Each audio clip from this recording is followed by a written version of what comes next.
Thank you, everyone. This is the part of our meeting where we have our prepared speeches today. As Jane said, we have two. Our first speaker. This past week, the FCC voted on a party line basis that the internet is a public utility. This opens the way for government to regulate the internet. Here to tell us why this is not such a good idea is Ken Smith with his 5 to 7 minute speech, followed by a 2 to 3 minute question and answer period entitled, "The End of the Wild, Wild Internet." The End of the Wild, Wild Internet, Ken Smith. Thank you very much, Madam Toastmaster. Jerry was expecting this, I can tell. What I'm passing out right now is a brief history of the internet, a timeline of what happened and when that moved the internet forward. How many of you are familiar with the internet and use it regularly? No. Okay, this is fairly universal. I started using the internet in the 1980s to access data for my publishing company, and I've seen it grow since then. But it actually goes back much further than that. 1957's launch of Sputnik started the recognition that we needed something that could not be knocked out. The way the internet is structured, and the timeline here shows it in the early stages, is one computer has a list of all the computers in the area. Every computer has a list of every other computer in the world. And what it'll do is, when it has information to send, it sends it to what appears to be the shortest route. But it sends it little packets at a time. And it has to get feedback. So if that computer is knocked out, it quickly recognizes that it never arrived at that station and picks another computer to send it to. And it keeps doing that until it is successfully received by a computer, and then that computer continues to get it to the next computer and so on. So this is an asymmetrical network that cannot be attacked in a war, because you'd have to somehow knock out every computer in the world in order to stop it. That was the concept that in 1958, when the government created the Advanced Research Projects Agency, and ARPA then developed what was later referred to as ARPANET, which you'll see further down became, once it connected to other countries, became the Internet, International Network. So let's jump down to things that are best known. I highlighted email. 1972 was when email first began. In the 1980s, the first public wide area network, 1982, began. These were the networks like CompuServe, Prodigy, things like that, names that may not even be familiar today. But I was using them back then because my company, the company I was had a franchise for, communicated what we call trade flash, and we rented space from CompuServe to post things that our clients had that other clients from other brokers might want to make available to their people. And so it was just text back then. There was no pictures, no graphic formulations. But it was an advancement. It was a way to communicate across the country things that were available or messages that you needed to get out.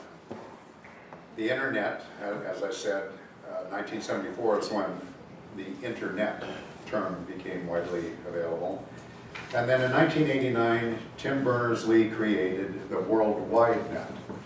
And this was a further expansion of the use of this network that had already become very popular.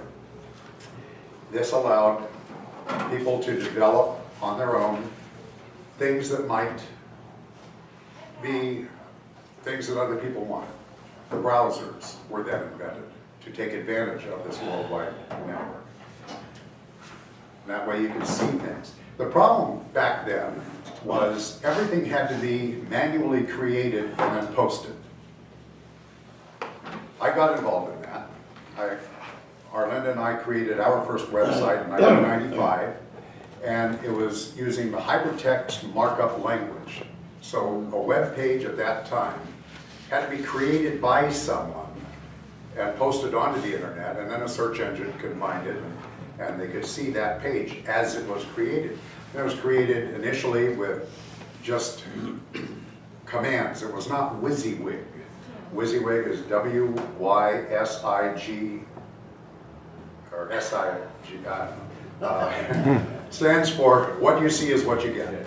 Oh.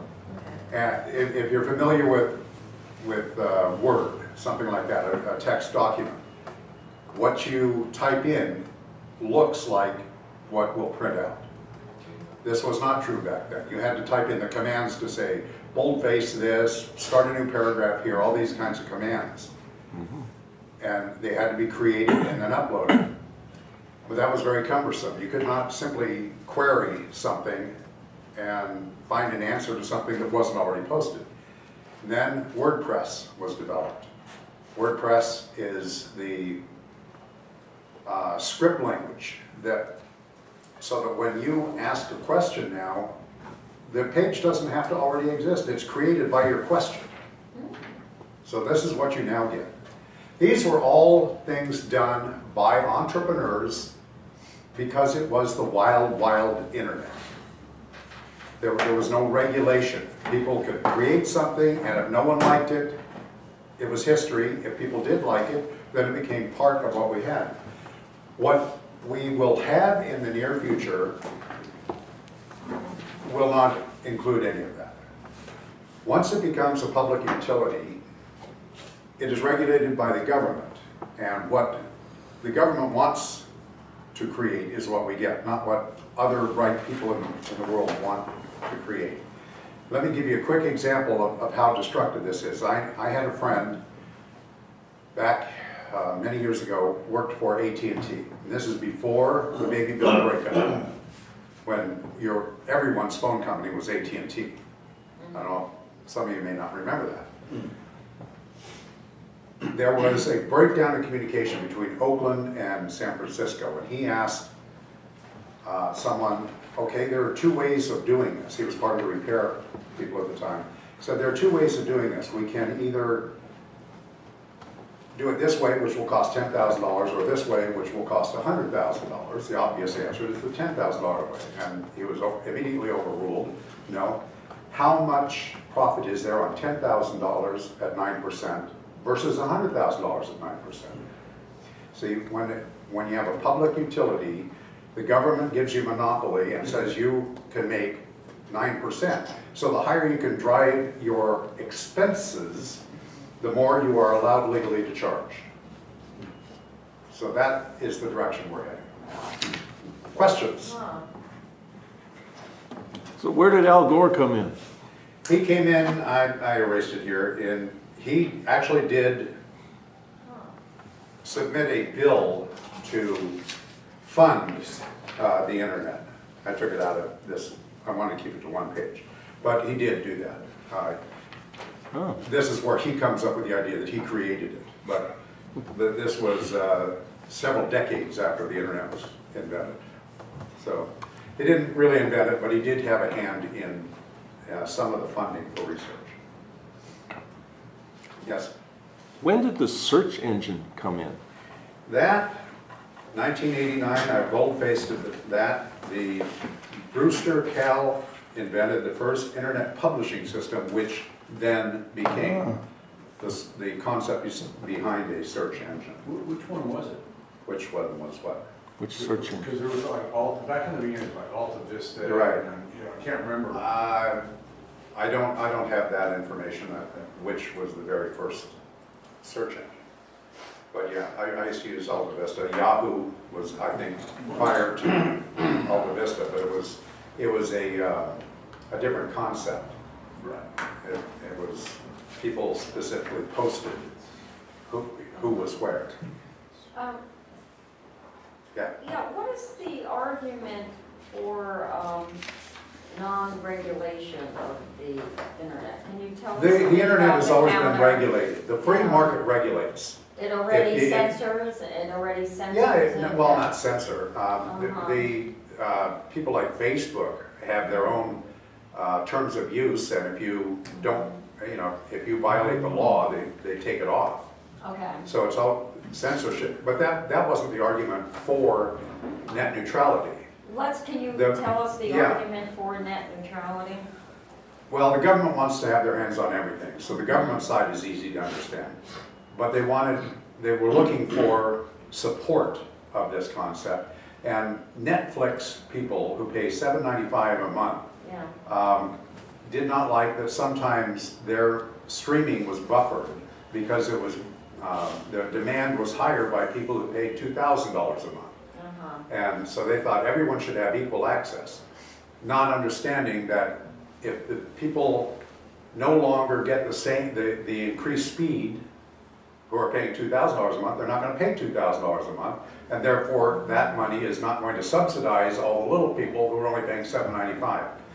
Thank you. So the government has simply used that as public support for this concept without those people even realizing the unintended consequence is we're now going to be regulated.